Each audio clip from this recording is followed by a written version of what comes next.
Howdy. What you're about to see is kind of the story of a band. The members of this band had all played individually for over a decade and had gone through their own stuff with the music business and labels and whatnot.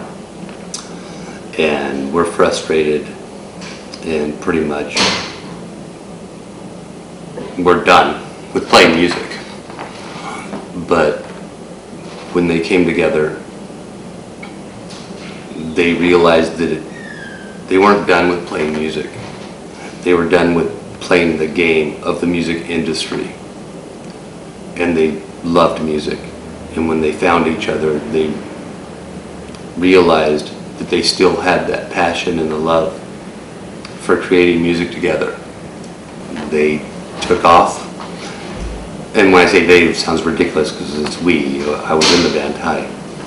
We were probably the only band I know that over time there were fewer and fewer places that would allow us to play in their venues and fewer places that we would agree to play in their venues because we stuck to our rules and to our beliefs and to being a real rock and roll band, something that we thought was missing in the world. And we were very confident that if we were a real rock and roll band, everything would work out. And it only took us a decade to realize that we were going deaf for nothing.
Because nothing can be further from the truth, but you act like we're rock stars too. Tell that shit right there and turn back the fuck around and pay attention to what I'm saying. She needs the rock and roll. Yeah, you blonde, you listen to me. This is important. You need the rock and roll. Now people, do you want to have a rock and roll party or not? Yeah.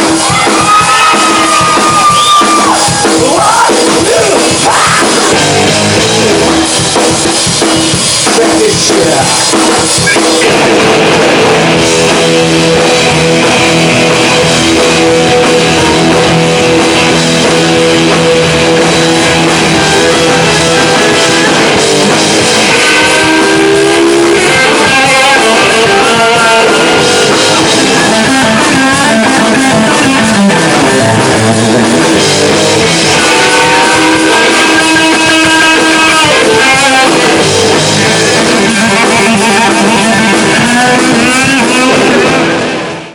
When you play rock and roll, a lot of times the kind that we do, we light shit on fire and break things.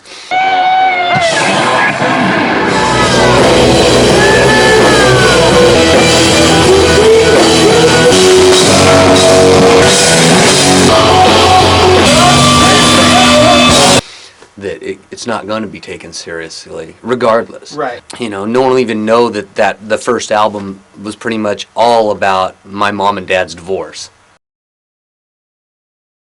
Jewel doesn't rock. She simply, it's like Kid Rock. Not a kid, doesn't rock. You know what I mean? That's not rock. I mean, it thumps, it smashes, it crunches, it does all sorts of things, but it doesn't rock. I mean, to me.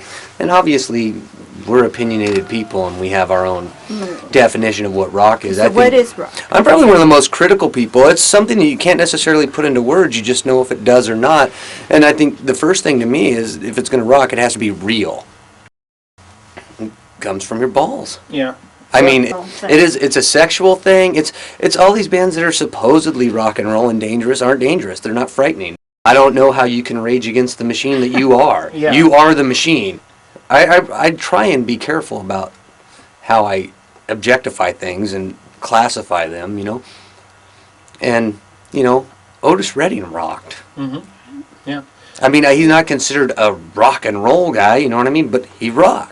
Rock and roll doesn't have fucking skateboarders off to the side, guys doing backflips on motorcycles, selling tennis shoes, and fucking thongs.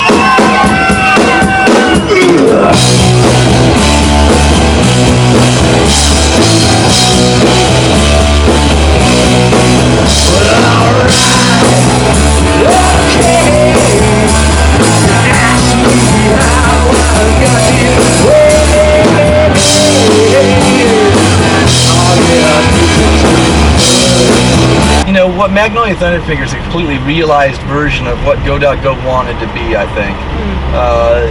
Magnolia is a great band. Go was a really good band. And by the standards back then, they were a great band. I mean, that's the other thing, too. It's like the bar rose, which was exactly what needed to happen. And that's what does happen when you do something consistently. And I used to always tell the bands, you know, this, it's like running in a race, and if you run alone, you run so fast. If you run with someone else, you run a little faster. And it's just like, you know, when you can see what other people are doing, when you can see what, you know, what the standards are, you know, unconsciously, I think you rise to those standards. Yeah, you can see it.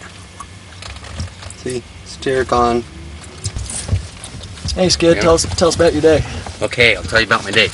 Okay, you guys woke up a lot earlier than I did. Yeah. I woke up for the first time around 9:30. Most of you guys were showered and went to breakfast. I went back to bed, woke up at around 11:30.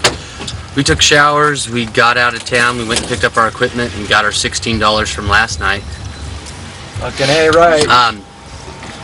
We left, where was that, Eugene? We left Eugene, we got on the road, we came here, it took us, how long, an hour and a half to get here? About that, yeah. An hour and a half, 2 hours to get here. This is Terracom. We got here early. They have our name misprinted as Magnolia Thunderfuck on the flyers. But after that, we got here and loaded our stuff in, and the guy told us that there was a new dancing place over around the corner that was free to go to. You can't see Beyond there. Yeah. It was free to go to, so we went there and sat there and watched people and naked girls, women dance. The people didn't dance. The people didn't dance, just the naked girls dance.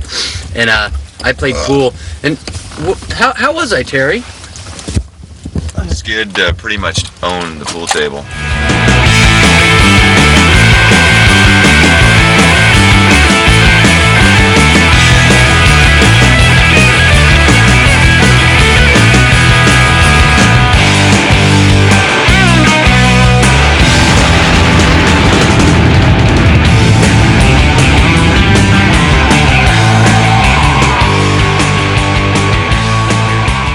Okay, so what is this? It's piss. It's like a regenerated kidney in there, bottom. See? Yeah. It's 20-year-old Oh, piss. man, I'm gonna throw up. And why have you kept this? I don't know. It might be the cure to cancer. Well, the story why, when I was a kid, I used to listen to the radio show, Rock Music, and we'd call in and request, and I didn't want to miss anything, so I would piss in an empty Coke bottle, and this is what happened one night, and filled it up and put it behind my speaker, and then got kicked out of my house shortly thereafter, and didn't go back for a long time. And when I was moving my shit out, I found it and realized that it was like 5-year-old piss, and I thought, opened it up, and it was really disgusting, and I thought, well, if someone fucks with me, I could get him back real good with that, so I just have held on to it. It used to be full. Someone fucked with me about that much. I'm surprised it's not almost empty. All right. Well, it's a prized weapon. the most Someone's got to deserving. really piss me off, get it? Hey, this is my friend Rick Ivanisovich from Oleander. He's a guitar player, lead guitar player. Principal songwriter, good friend of mine. My best friend. You're my best friend, Rick. You're my best friend too. I'm skid. Remember, you might remember me depending on the editing. I'm a lot fatter or skinnier. How fucking cool is it to have a gold record? Just it's awesome. I mean, it's Don't, dude. Don't look at the camera. You're talking to me. How fucking cool is it to have a gold record? it's very cool, but on the same time, these days it's almost like it's not enough. What do you dig? Besides the Beatles? I love. How'd you know that? I don't know. Yeah, old '70s rock. I love it. Like today, I was like just jamming with some old. Like Nazareth? No, Thin Lizzy. you're messing No, Thin Lizzy. Boys are back in town. bitch! Do you think that rock and roll was meant to be heard live, or do you think it's something that's from a recorded standpoint? That's a great fucking question. I think rock and roll, in the essence, is a live thing because there's so many albums where you hear the one version, but then when you see it live, it's so fucking different, and it's got balls, and it's got hair and meat, and Like Stranglehold. well, that's actually good Yeah. on both versions. I'll get him. Doug! Come here! Hey! It's about fucking time. I'm doing an interview with Rick and I want you to come in here. What's up with you, Mike? I'm a painter. White boys. This is Doug Eldridge. Hi, Doug. We'll be somewhere like in the Midwest going to a movie in like a cab or something, and the guy will have the radio on, and our song will come on, and it's like, wow, we actually. as the cabbie sparking up the Now joint. here's the Oh, thing. yeah, that's right. Here's the question I want to ask you. You're like, dude, that's fucking odd. That's us, man. Do we gotta You pay do for the that? fare? You do that? No, never. Because I fully would. I'd be like, I got- motherfucker, that's me. Free ride. Free ride. That's the rule, man. Free ride.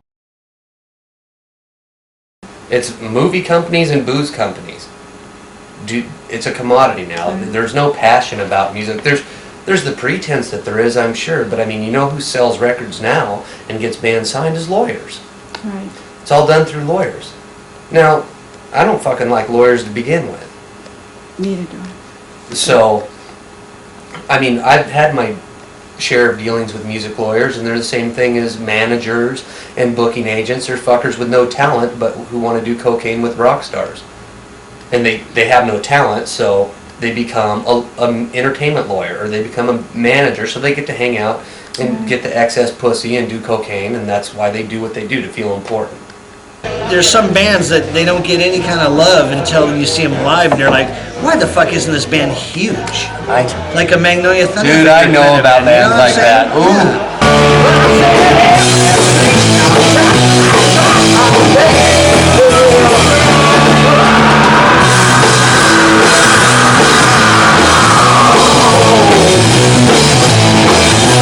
The fact is, it doesn't matter. It doesn't matter if you're good or bad. If a label decides that you're going to sell, they'll make it happen. If they want you to sell records, unless you are the fucking worst piece of shit ever, you're going to sell records. Plain and simple. So and you think that payola still is alive and well, and the For whole sure. radio industry? It's just not in the form of cash.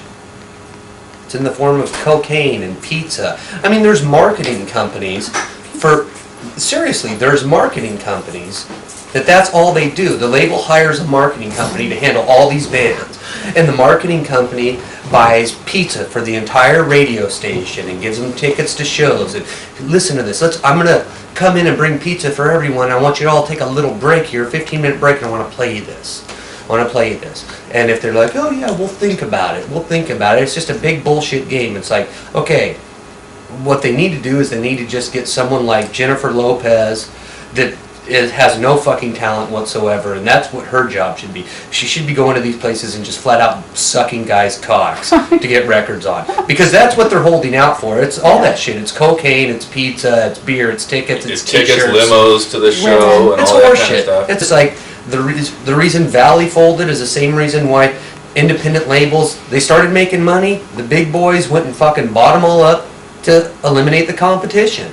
They buy them all up, drop all those fucking bands except for a couple, and then move along. It's no longer a problem. It's fucking horseshit. Everything's fucking bullshit. That's the thing. What's going on today? All the fake angst. Everything's fucking bullshit. I just want to see a real rock and roll band.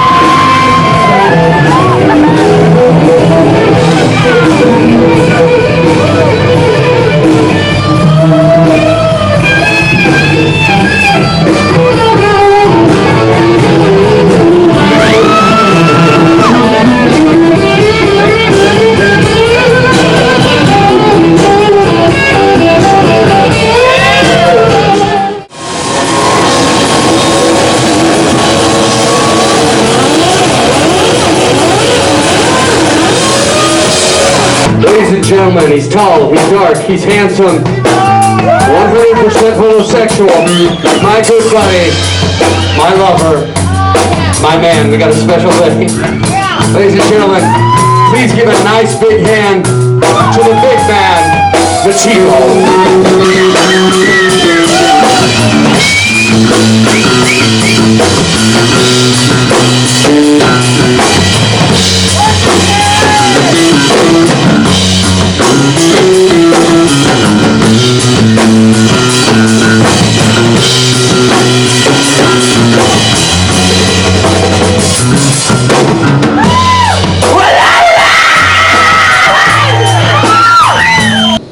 I just wasn't feeling it anymore, and I felt like I was kind of neglecting what I had at home, and I felt like in the 4 years that I'd put in with the band, or 5 years I put in with the band, my son kind of started growing up, and I really didn't know how he got to where he was. It was frustrating. I didn't feel like I had anything to do with raising him, you know, and it was all about just wanting to stay home and watch my kid grow up, you know. And like I say, and back to the original point, is I didn't feel it anymore. I felt like this was starting to turn into more of a business, and it was like a job, and that's the wrong thing to be in the business for, in this music business, you know. And now things are just much more loose, and things are just fun again, you know. That's primarily why I stayed. You know, we kind of all decided that, you know, we're who we are, and we're not going to try to aspire to be anything more, you know. And if it does happen, then it happens. But if it doesn't, then who fucking cares? You know, we really don't care. And that's what I like about it. It's got a lot more looser kind of feel to it, you know. And I think that's what rock's all about, really. I think you can tell the difference in your playing when you came back. Yeah. You really were playing again with passion. I felt that. Well, most of my biggest influences in rock music are, you know, the bass players. I just kind of drawn to them, you know, like Paul Simon and Sid Vicious. They were just kind of like the, you know, just the mysterious ones, I guess, if you must. No, I started playing bass just out of necessity because no one else would. So that's how I started playing. I've never been an overplayer, never wanted to be a bass soloist, you know. But no, I enjoy it. I just dig that end of it.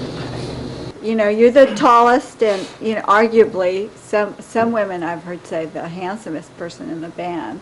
Debatably. That's right, the fat crazy chick. No, the whole trick is just to ignore everybody. I think that the drummer gets a lot of attention because they hold down the beat. The bass player is just kind of there. He doesn't do a lot of the melody or anything like that. Just kind of like the one kind of holding down the rhythm. You're sounding so short there, bud. I am. That's why I chose it. So I'm tall. I'm short. How tall are you? 6'4". Yeah, and it seems like slouching. It's the weight of that gigantic cock. Feels good on my testes. My day job? I'm in advertising. Oh, an ad executive? Yeah, I'm Darren Stevens. No, I do circulars, stuff like that. It's boring. Yeah, the scorpion one if you get Pays the rent.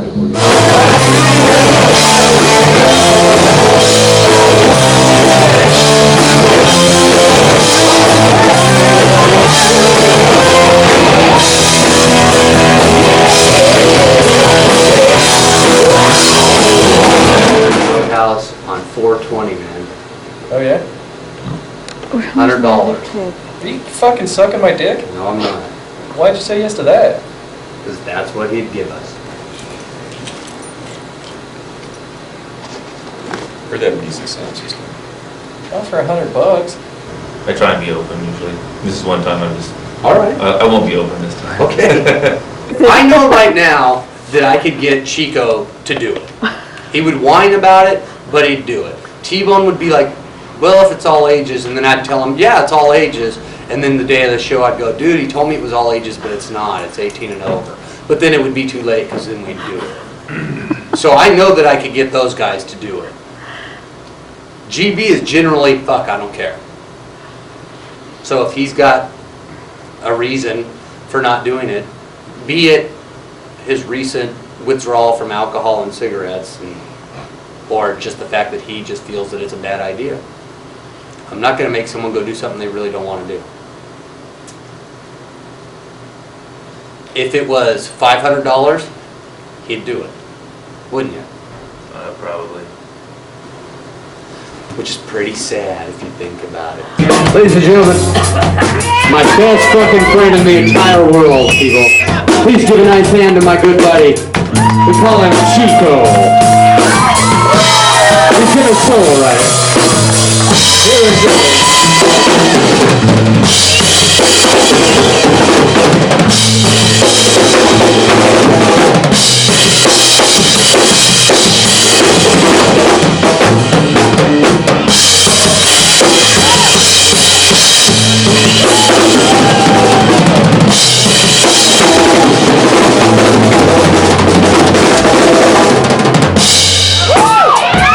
Why does the drummer get picked on more than Because drummers anybody get else? so much more pussy than any of the other guys in the band. It's fucking unbelievable. And there's certain personality traits that go to particular instruments. You know, drummers are notoriously stupid. That's why I started playing guitar first. Then after realizing he didn't have the brains for it, switched to I would love to be a drummer. I wish I were really good at it. I think it's cool. I've always wanted to be a drummer. But Are that's you getting this? Will you make your way up to the front to the microphone periodically? And I'm about 20% zingers. 80% fucking foot and mouth.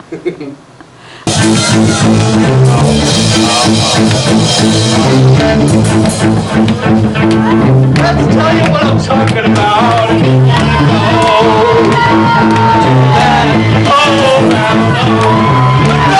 Fuck yeah!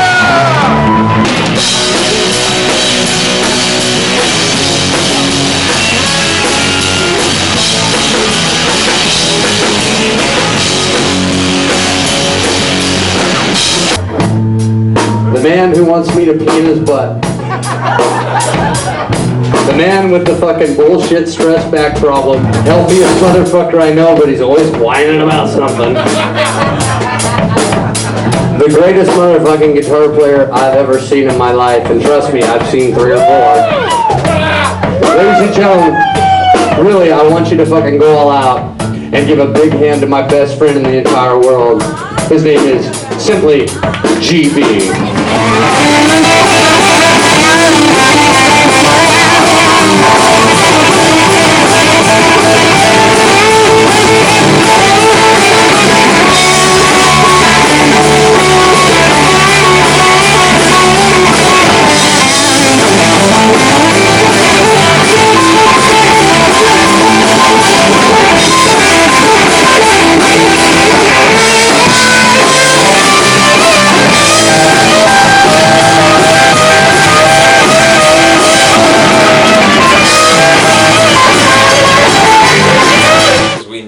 What goes along with being signed. It doesn't mean all of a sudden, oh, all you get to do is just play your music that you want to do.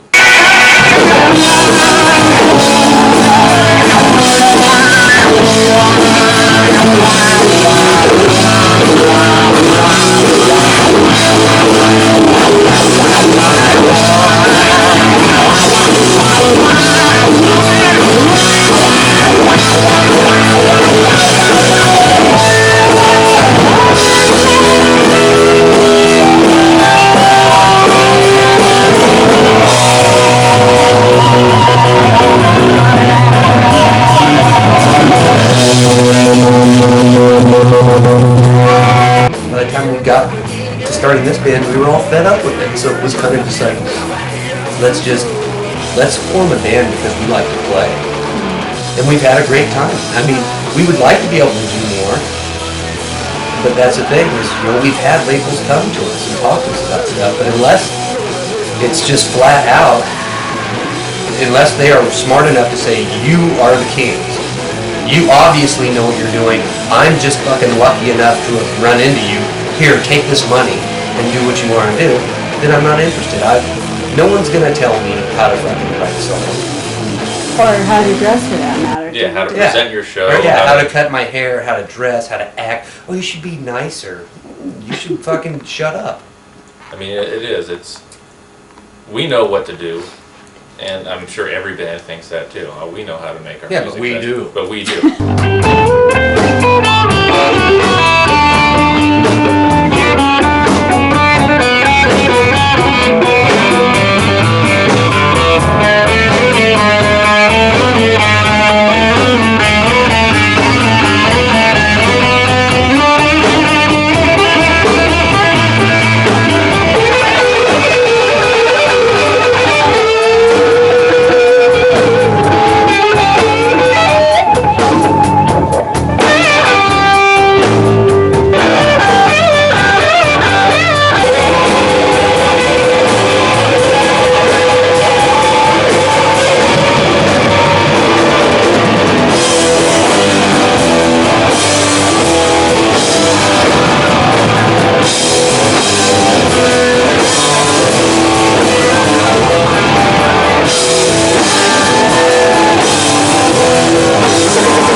CD here. Rama, Lama, Fa, Fa, Fa. Yeah, people that hate us, they're jealous. But we've said that. We said that in our last interview. Anyone who doesn't like us is either a faggot or they're jealous. We said that. Really killed us with the fag crowd.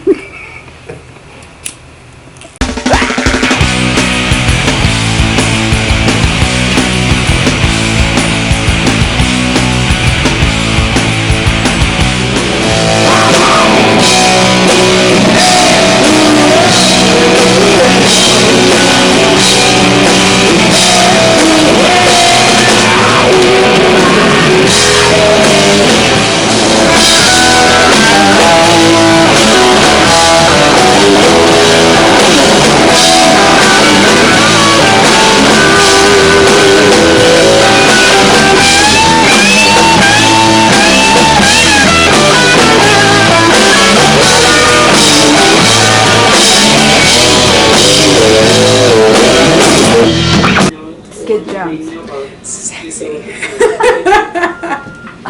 What are you gonna say? Why do women feel that way? I'm fascinated by that. He had, it says blue eyes. You know what I mean? And he's just, it's not just that. I mean, I really respect Skid for speaking his mind, and he's very truthful, and I think he's very smart, and I don't know if he's given as much credit for that too. Sometimes I don't always agree with what he's saying, but it's very thought out, and it's very... And it's funny. And it's funny, yeah. And he's a teddy bear, if you know him. Go National is, I love their songs. Magnolia shows are just incredible to me. There's some, I have what I call like great moments of old Ironsides. When they were Alice Cooper at one of the theme shows, I think, and they let the pillows fly. Right, the feathers. That was just so, the feathers fly. Oh God, that was the coolest thing. It made it a lot easier for me because Skid had already told me, don't worry, I'm doing this and all, Clean it up. Yeah, I'll clean it up, and they brought like a shop vac. Alan second. I play the guitar and I sing. My name, do you have any other questions? Oh, I will, but go ahead and identify My name is yourself. Kevin Seconds. I'm a singer and guitar player for Go National, 7 Seconds, All Right Yes, and co-owner of the True Love Coffee House. What about Skid Jones? Whoa. Well, why do we You got an hour? He can talk about himself. You guys have so much in common. It's amazing. They're like brothers. It's true. We both think we know everything. I think Skid's a little more vocal about that. Yeah, you're more self-effacing about that. Skid's a little more willing to, he tells it like it is, and I respect Skid a lot because he's just, there's a lot of things that we probably disagree on and ways of handling stuff, but I love the fact that he's just willing to be just tell it like it is, and he's like one of the funniest guys. I mean, he's one of the funniest human beings to sit and hang out with and BS with. He's just he's a great listener, which I think a lot of people probably would never believe that. That's very true. He's one of those guys where when he asks you a question, he listens and he totally is letting it sink in. Bullshit. Right. Yeah, He's and listening too.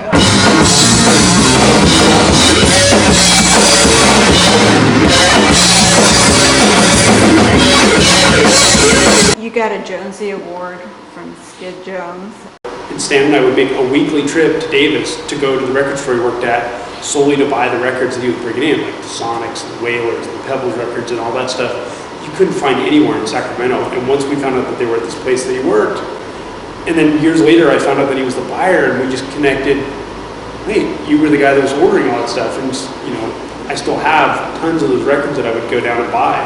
And Skid was there, in a way that I'm sure that influenced us way more than his being in the band ever did. That's why it's so flattering that he would give us an award. It's obviously the guy's taste goes way back, and he knows what he's talking about. It just makes you feel something to the utmost degree.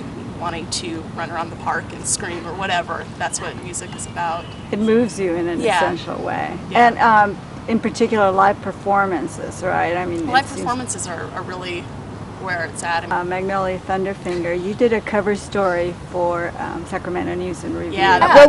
What was that experience? That experience was great, and I went into it pretty nervous. I didn't really know the guys in Magnolia that well. I was fairly intimidated by Skid at that point. He's pretty mouthy. Or newsletter that they would put out, and one of the band members sent me one, and they had drawn a drawing of a hand, like flipping me off basically, and saying "fuck you for never covering our band."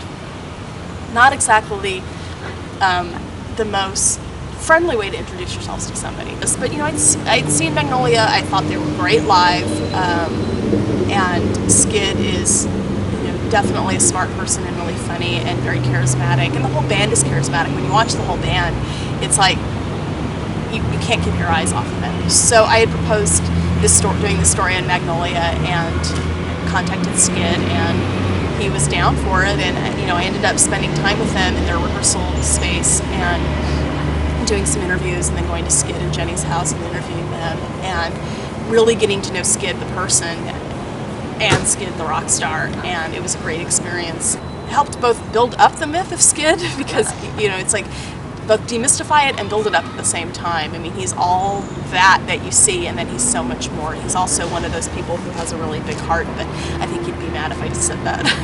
I don't know, 500 kids ages, 14 to 18, I'd be like, what the fuck is wrong with you? How can you listen to that corn fucking shit? Look at you, what are you raising the roof for? That's not fucking decadent and dangerous. That's being sold to you. Yeah. You know?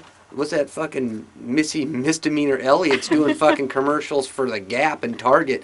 It's like, come on, if you're a fucking teenager, rebel. You know, I am a kid still. Yeah. I'm an old man, but I still feel the same as I did, except for the fact that all the other kids are fucking retards now. Yeah. No, yeah. You know, they just fucking buy into whatever's sold to them, and they think that they're dangerous, and they think it's like everyone is a fucking individual all together now. You know, all the shit that I got my fucking ass beat for fucking having a mohawk and a nose ring and shit when I was a kid. It meant something. I see kids, like I go to the mall and I see punk rockers now, and I look at them, they're like, what are you looking at, old man? I'm like, myself 20 years ago. Fuck, get an original idea.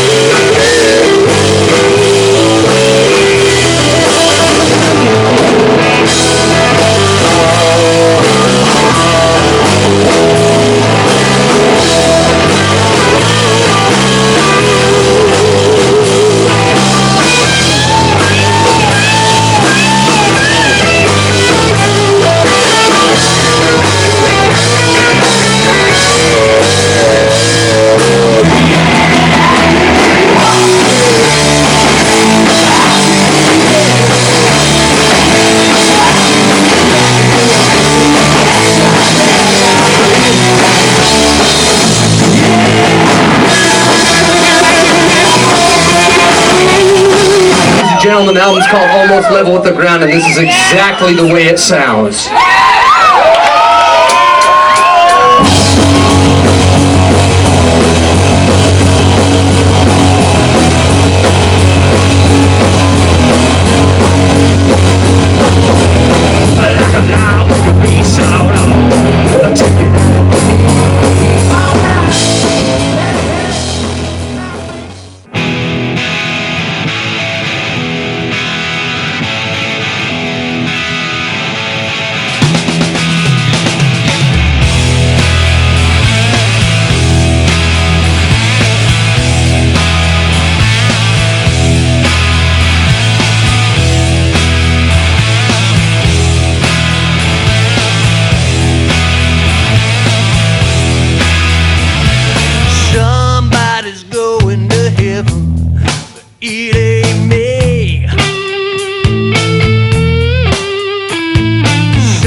Hi, this is the filmmaker Susanna Halfon. I wanted to share with you my conversation with a record industry insider from LA who spoke to me on the condition of anonymity. I played him the 3 self-produced finger CDs and showed him some of the live concert footage. He was impressed, said quite frankly that they were good and charismatic, and that had his label signed and promoted the finger, they could have easily gone gold or even platinum. That may be an educated speculation, but as Helen Keller once said, what we have once enjoyed, we can never lose. All that we love deeply becomes a part of us. So how long has it been since the band Magnolia Thunderfinger broke up? A few years, you know, about 6 years, so. Am I right? Am I math there? Yeah, I think so. So, do you miss it?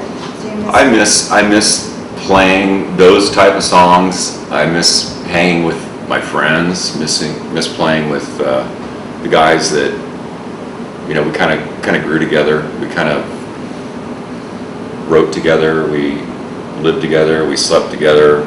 We're not gay, but we're all brothers. I mean, that's the way that band was. It was just, you know, the basic band of brothers, you know, and I do miss that. I miss that camaraderie. You know, I don't think I'll ever get that back again. You know, it's one of those things that just, you know, you stew on sometimes, and you think, well, maybe there's another band out there I could get together with, and forget it. You know, it's not going to happen again. There's no point even trying to recreate it, because it's just one of those little sparks in life that you get, and sometimes it doesn't, you know, explode into flame, but like it should have. We tried to make it happen, but it didn't, and that is sad.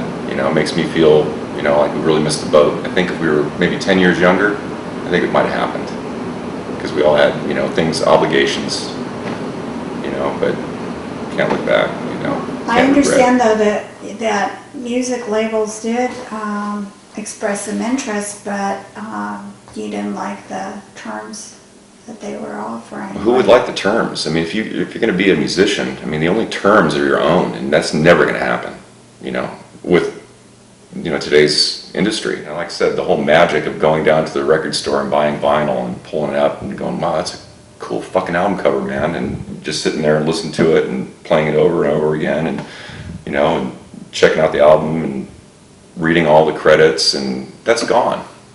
You don't get absorbed in the music anymore. That's, you know, it's unfortunate, but so I've kind of like turned my back on the creative part of the music. So now we're, you know, I'm playing in a cover band now, you know. It's a good cover band. Classic rock cover band.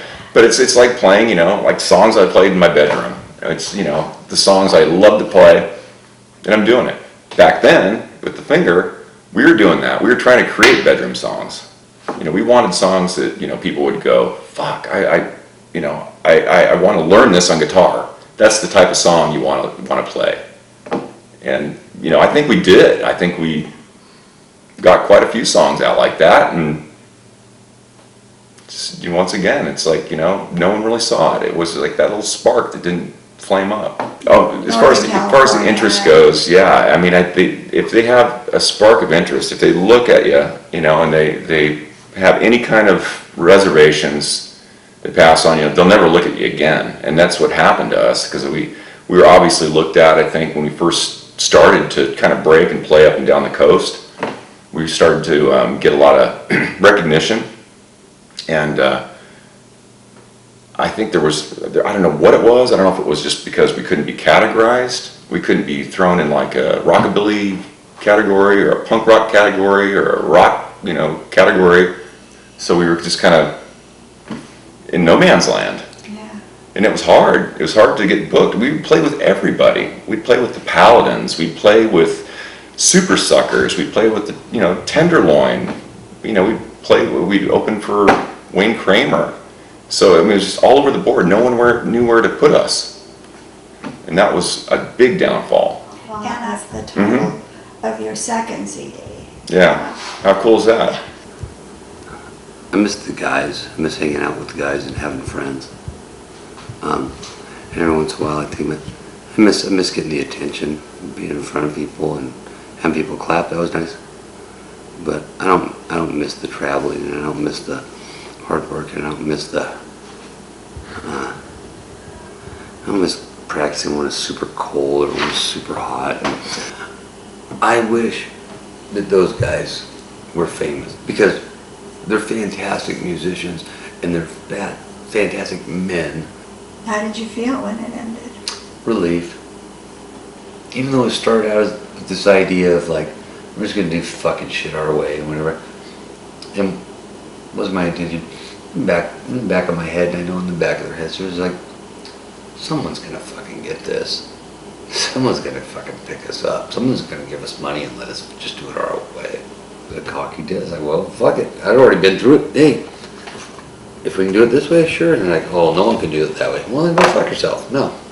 So that's why we started our own label, and that's why we put out our own records and toured on our own. And I was like, we were a little too self-righteous. I mean, Magnolia Thunderfinger was the best thing I ever did. It was the best thing I'll ever do. Nobody cared, and that's okay. I did. And it didn't just mean something to me, it meant everything to me. It was my life. And I don't regret 1 second of it. But it's over. And if you can't admit that something has run its course, you're an even sadder man than I am. I'm okay with it. It was wonderful. I love those guys. Most people don't get that. I was lucky. So, if I think about it, I would sit and cry all the time. so there you go. The end.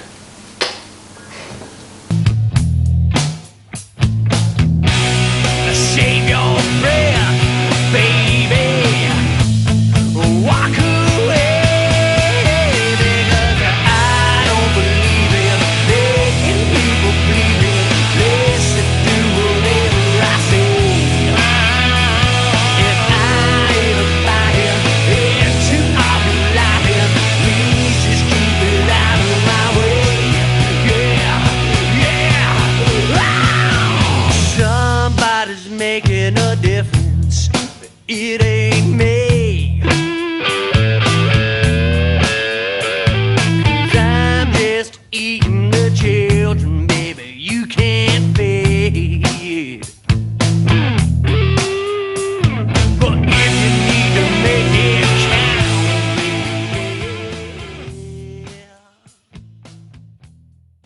He's tall, he's dark, he's handsome. He's one hell of a man, my best friend in the entire world. Please give a nice hand to T-Bone.